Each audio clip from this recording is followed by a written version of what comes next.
Roma, capital de Italia, está ubicado en la costa oeste de la península itálica, en las riberas del río Tíber. La aldea originaria se desarrolló sobre las 7 colinas que están frente a la curva de este río, en la cual surge un promontorio de tierra conocido como la isla Tiberina. Roma es una ciudad, capital de la región de Lacio y de Italia, con una población de 2.857.321 habitantes. Es el municipio más poblado de Italia y la tercera ciudad más poblada de la Unión Europea. Por autonomacia, se le conoce desde la antigüedad como la urbe, también es llamada la ciudad eterna. El Panteón de Agripa o Panteón de Roma es un antiguo templo romano convertido en iglesia católica, ubicado en Roma. Su construcción es incierta, ya que mantuvo la inscripción del templo anterior que se incendió.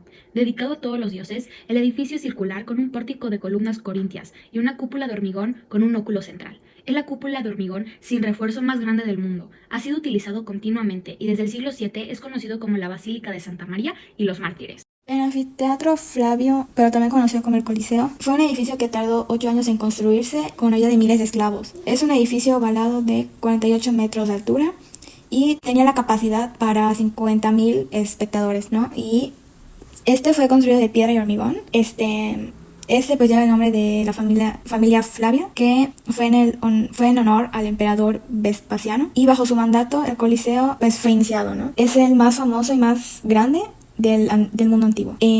Este se usa para proporcionar un espacio para eventos públicos como las luchas de gladiadores y cacerías y ejecuciones públicas. El Teatro Marcelo fue un teatro que fue construido en forma de hemiciclo. Fue construido de piedra y mármol travertino, que se encuentra en el campo de Mafia en Roma.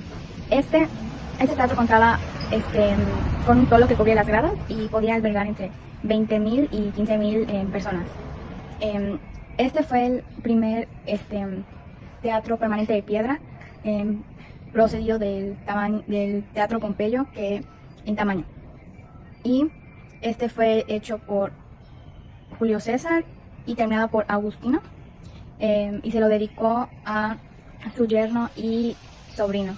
Y la principal función del Teatro Marcelo fue que era un espacio para el ocio y entretenimiento, en donde se realizaban representaciones de tragedias griegas y comedias romanas. Los acueductos de la antigua Roma fueron diseñados para transportar agua desde fuentes muy lejanas hasta ciudades, casas, baños públicos, etc. Estos fueron una obra maestra para la ingeniería antigua y fueron algo muy importante en su época, que hizo un gran impacto hasta la fecha.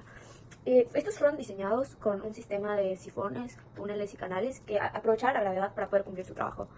Estos eran construidos con cemento, ladrillos y piedras. Dos de los más importantes fueron Aqua Appia y Aqua Claudia. Aqua Appia fue el primer acueducto romano y fue construido en el año 312 a.C. Este lo construyó Apio Claudio el Ciego. Y ya Aqua Claudia fue completado en el año 52 después de Cristo. Pero este acueducto es muy importante. Fue una de las principales fuentes de agua para Roma. Las termas romanas. Las termas romanas estaban diseñadas para bañarse y relajarse y eran una de las características más comunes en las ciudades romanas. La mayoría de los lugares tenía estas cosas, ya que las usaban para todo tipo, para relajación, para leer, para relajarse, para socializar. Los baños incluían una gran variedad de salas y tenían diferentes temperaturas para que la gente se la pueda pasar bien. También habían piscinas y lugares. Las catacumbas son un cementerio que estaba bajo la tierra donde escondían a la gente, una sociedad que no podía ser encontrada por los romanos. Entonces, en el subterráneo de la tierra, ellos escondían a los muertos y vivían ahí, tenían iglesias y todo. Y antes creían que todos los que estaban enterrados ahí eran santos, pero después se descubrió que no, porque por cada catacumba hay como 20.000 enterrados y así, y no pueden ser todos santos.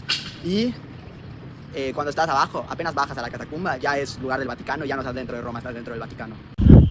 Castillo de Sant'Angelo. El castillo de San Ángelo de Roma fue encargado inicialmente por el emperador romano Adriano, como mausoleo para él y sus sucesores. En el 123 después de Cristo al 139 después de Cristo, a lo largo de los años, la estructura ha servido para muchas cosas. Ha sido fortaleza, prisión y ya fue cuartel papal. Actualmente es un museo que está abierto para el público. El derecho romano fue el sistema legal de la antigua Roma y es la base de muchas leyes modernas. Se desarrolló desde la fundación de Roma hasta la caída del Imperio Romano del Occidente y pasó por varias etapas claves. El derecho arcaico fue basado en costumbres y religión. El derecho clásico era la edad de oro del derecho romano, con un enfoque en el derecho privado y público, que se aplicaba tanto a ciudadanos como a extranjeros. El derecho posclásico fue adaptado a la caída del imperio y con influencia cristiana. Los romanos crearon principios legales que influyen hasta hoy, como el derecho civil para los ciudadanos, el derecho de gentes para todos y la idea de ley basada en justicia. El sistema no solo reguló la vida en Roma, sino que también dejó un legado duradero en la ley occidental. La literatura de la antigua Roma fue influenciada por la tradición griega y dejó un impacto duradero en la civilización occidental. Se destacaron en poesía, teatro, historia y filosofía, estableciendo modelos lingüísticos y literarios que influyeron en la Edad Media, el Renacimiento y la modernidad. Los textos romanos fueron fundamentales para la educación europea, enseñando retórica filosófica y valores cívicos y transmitieron ideales como la virtud, el deber y la lealtad al Estado. Escritores como Cicerón y Séneca influyeron en el pensamiento político y ético de figuras históricas, dejando un legado cultural y filosófico duradero.